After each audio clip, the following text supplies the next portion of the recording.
Chapter 22 The Sea and the Sky.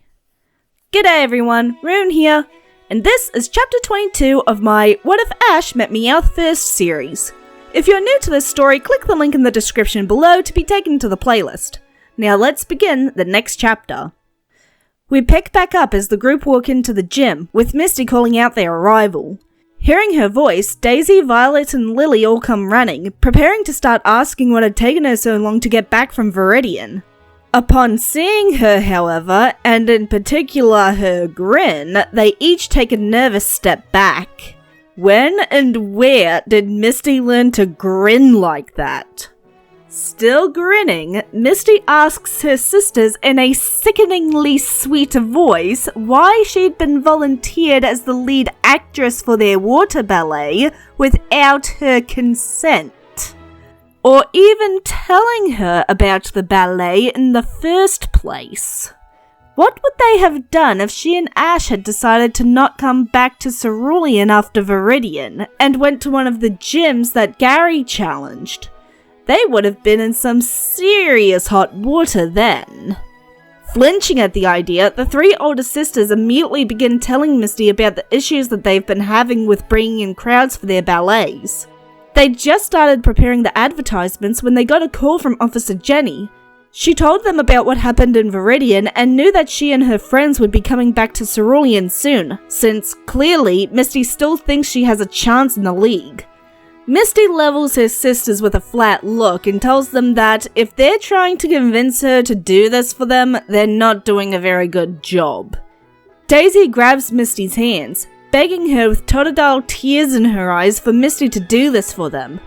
They've already advertised her as the lead actress. If she doesn't do the role, all of their audience will be so disappointed. Misty pauses for a long moment to let them stew for a little longer before she agrees. Before her sisters can celebrate, however, she tells them that if she's going to do this, then they're going to have to play by her rules. If she wants something changed, then it gets changed. No arguments. The other three girls gulp, wondering just what happened to their easily manipulated sister. A little later, Daisy, Violet and Lily are explaining the plot of their water ballet to the group. Once they've finished, Ash and Misty share an unimpressed look before turning back to the girls. Ash asks if they're really serious with this, confusing the girls who ask what he means. Ash proceeds to call the plot a bland-as-bread love story that sounds like something a preschooler would write. The love at first sight trope is seriously overdone and honestly kind of annoying. There's nothing interesting about any of the characters. Where is the character development? And they seriously cast Misty, of all people, as the damsel in distress. Have they met Misty? She could beat up a couple of low-life goons with her bare hands. Violet growls angrily at the criticism before throwing the script at Ash's head. She snaps that if Ash has such an issue with her script, then maybe he should write a new one. Ash, anticipating the outburst, easily catches the script before it hits. Grinning, he tells them that he'll be glad to. Dumping the old script next to him, he pulls out a notebook and pen and begins to write, tuning out whatever Misty is saying to her sisters. He can ask her what changes she made later. It's a good thing that the ballet is in a week. That gives them heaps of time. Within the first few days, Ash has finished the first draft of the new script and gone over it with Misty, who adds her own little additions. She does, however, ask how Ash plans on having legendaries show up for the performance. Ash explains that he'd seen a performance by the Kimono Girls of Ekritique once with his mum and Meowth when he was 7, so he has some idea of how they can swing it. He just needs to call in a favour. With that, he calls up Gary, asking him to get his butt over to Cerulean ASAP. Once the brunette arrives, Ash explains the plan and exactly what they need him to do. Gary nods along before pointing out that this is a lot of effort to go through for a simple water ballet. He only goes this far when it involves a friend and/or he's trying to prove a point. And it's pretty clear that he doesn't like the girls one bit. So what exactly did the gym leaders do to get on his bad side like this? made Misty's life an absolute misery. Refused to give her even a shred of respect, even though she's 10 times the trainer they'll ever be. Fair enough. Soon enough, it is opening day and crowds of people begin to flood into the gym, excited to see the show. In the back, Misty and Ash go over last-minute preparations with Gary, Brock, and the sisters as they stand in their new costumes. Misty is, of course, dressed as a mermaid. The ballet had already been advertised to star a mermaid, so that had to stay. But she is wearing silver and blue accessories clearly inspired by the legendary Lugia. Ash, on the other hand, is wearing a kind of stylized red kimono with white, green, and yellow ribbons coming off of the belt. His outfit is definitely based off of Ho-Oh. Daisy is dressed in a costume similar to Misty's, but without the Lugia accessories. Violet is dressed in a simple red and yellow kimono, and Lily is dressed as what could only be described as an evil sorcerer. Brock and Gary aren't wearing any costumes, having been assigned the roles of narrator and effects specialist respectively. Setting the scripts to the side, Ash looks at them all and asks if they're all good to go. His friends all give a nod as they grin confidently, while Daisy, Violet, and Lily give much more subdued nods, still salty over how their original ballet got overturned. Well, at least when the hothead's first attempt crashes and burns, they can all point and laugh at him later. With the final preparations done, everyone quickly takes their places. Once everyone is ready, Ash signals for Brock and Gary to start. As Gary dims the lights in the main room of the gym, Brock welcomes the audience to the show and introduces the key actors as the Cerulean Sisters and the up-and-coming Pokemon League contestants Misty and Ash. This causes Ash to mutter under his breath about how that wasn't part of his script. As the pool rises from its place to allow the audience to see inside, Brock swiftly gets back on script, setting the stage, so to speak, for the story. He tells the audience of a kingdom of merpeople that worshipped the legendary Pokemon Lugia, as Gary directs one of his Porygons to create a hologram of said Pokemon, like they'd practiced, while Misty's lantern provides an attempt at Lugia's call. The hologram dances around the tank and the audience, bringing smiles to their faces as they quickly become engrossed in the spectacle. Brock then tells the audience of a kingdom of humans that worshipped the legendary Pokemon Ho-Oh, and lived on the island right next to the merpeople's kingdom. At that, Gary directs his other Porygon to create a hologram of Ho-Oh. The rainbow-coloured bird soars over the heads of the audience as Ash's Fearow provides the sound of its call. Brock continues the story, telling the audience of how the firstborn of the kingdom's royal families were tasked with being emissaries of their respective legendaries. However, the young prince of the humans and the young princess of the merpeople resented these responsibilities being placed on their shoulders at such young ages. Taking their cue, Ash and Misty emerge from the shadows, with Ash descending from the rafters of the gym on Charizard's back, while Misty dives into the pool with Wartortle. While Misty dances in the water with Wartortle and the other water Pokemon, and Ash soars above on Charizard accompanied by Gary's Pidgeotto and Butterfree, Brock continues. He tells the audience of how the prince and princess longed for freedom from their duties, wanting nothing more than to fly with the flying-type Pokemon or swim with the water-type Pokemon. Recognizing their cues, Daisy and Violet make their appearances, with Daisy swimming up to Misty with Seal and Violet flying up to Ash on the back of Gary's Aerodactyl.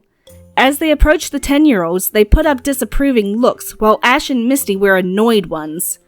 Brock continues, explaining that, above all else, the prince and princess longed for a friend that could truly understand them. Ash and Misty move away from their respective Cerulean sister quickly, while Gary signals Pikachu. Nodding, Pikachu unleashes a thunderbolt in the direction of Ash and Charizard. Once it's close enough, Ash allows himself to slip off of Charizard's back, falling headlong into the pool below with a splash. Spotting Ash, Misty swims to him, wrapping her arms around his torso before pulling him up and out of the water, making for the fake island at the edge of the pool. There, she pulls him onto land, where he pretends to wake up from being knocked out. They both act surprised as Brock narrates the next part of the story. He describes how, for merpeople, humans are considered a myth, a story to tell children at bedtime to explain why they shouldn't go above water. While, for humans, merpeople are a mythical race that are capable of extraordinary feats, but also possess a vindictive nature. After some initial awkwardness and discovering that the prince is stuck on the deserted island without his Pokemon, the two begin to get to know each other. Several days pass, and a friendship grows between the two. One day, they decide to exchange tokens of their friendship. At this, Ash removes an accessory from his hair that has a rainbow-colored feather attached to it, while Misty removes the silver accessory from her hair that looks like a split-in-half feather. They hand the accessories to each other and put them on. Meanwhile, Lily peeks out from behind a rock on the fake island. Behind her, half hidden by her cloak, Meowth eyes the water warily, muttering under his breath. "Yous are lucky you're my favorite, kid." Glancing at him over her shoulder, Lily thanks him for the sentiment, only for him to snap that he wasn't referring to her. Hearing their cue, they step out from behind the rock as Misty dives back under the water. Lily bows deeply to Ash as Brock introduces her character. The royal sorceress, who has ambitions of claiming control of the sea and sky for herself. Misty pokes her head out of the water as Ash follows Lily around the rock and Brock reveals the first plot twist of the story. The royal sorceress was a mermaid, cursed to live as a human as punishment for her inhuman experiments. As Ash and Lily disappear from view, Misty floats on the water's surface looking frightened, until she looks up at Charizard's roar as the flying fire lizard lands on the island. Brock continues, describing how the mermaid princess tells the prince's loyal companion of the danger he's in. Charizard acts skeptical until the rainbow feather begins to glow, thanks to some charged lantern scales, which Brock claims is actually due to the princess's conviction and loyalty to the prince. For only one who is of true and noble heart can awaken the power of the rainbow wing. Nodding his head, Charizard leans down, allowing Misty to wrap her arms around his neck, before pulling her out of the water and onto his back. With that, the two take off into the shadows of the rafters, as Ash and Lily come swooping down on Aerodactyl. As they glide over the heads of the audience, Brock narrates the hypothetical conversation happening between them, during which the sorceress mentions the mermaid, whom she's not supposed to know about. Ash tussles with Lily for a few moments as Brock explains the prince's realization that the sorceress is after his friend. As they fight, the silver feather in Ash's hair begins to glow, like Misty's rainbow feather. Lily pretends to lunge for it as Ash leans back and allows himself to fall off of Aerodactyl.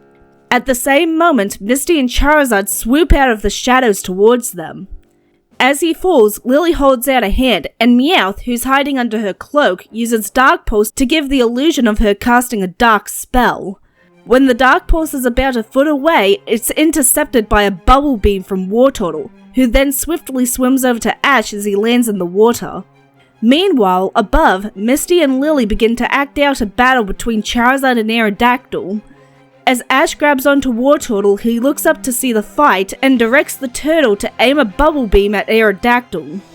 Lily dodges out of the way and knocks Misty off of Charizard, sending her into the water as Ash and Wartortle swim towards her. As they reach each other, they look up to see Lily cackling evilly before throwing another spell at them. Ash and Misty hold on to each other, each trying to protect the other from the attack. In that moment, their respective feathers shine brightly, and Lantern and Firo let out their respective calls, as Gary's Paragons once again create the holograms of Ho-Oh and Lugia.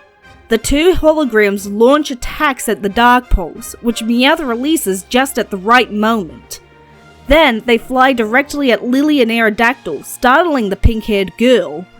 The holograms fly around her as though they are attacking her, and while her attention is on them, Aerodactyl bucks her off its back, swiftly grabbing Meowth before flying up into the shadows of the rafters.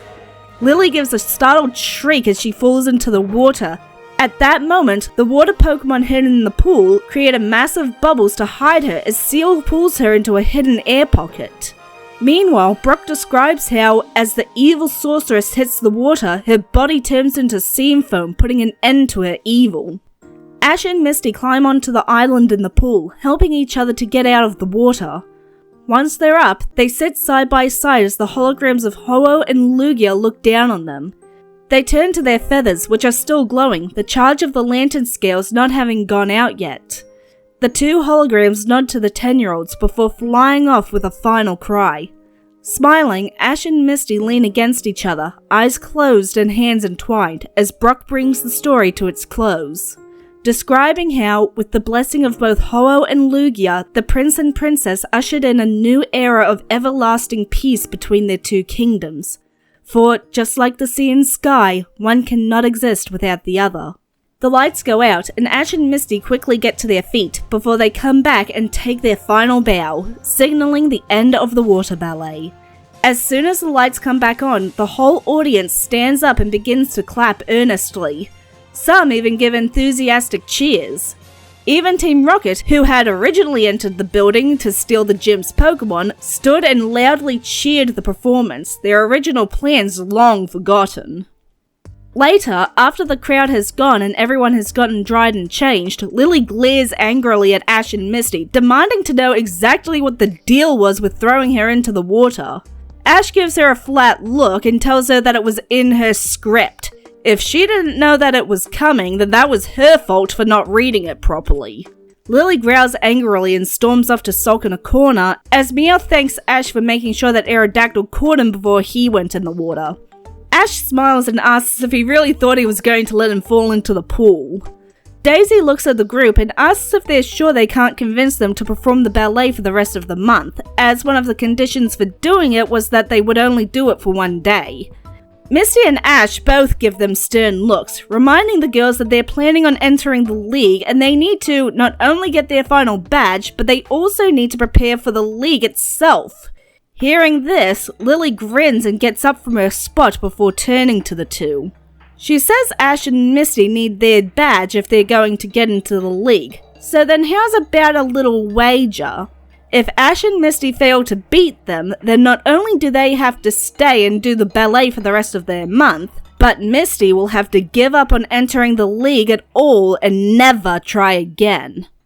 And that, everyone, is where I'm leaving the story for now. Join me next time as we get into the long-awaited battle between Ash, Misty, and the Cerulean sisters. I'm Rune. See you next chapter.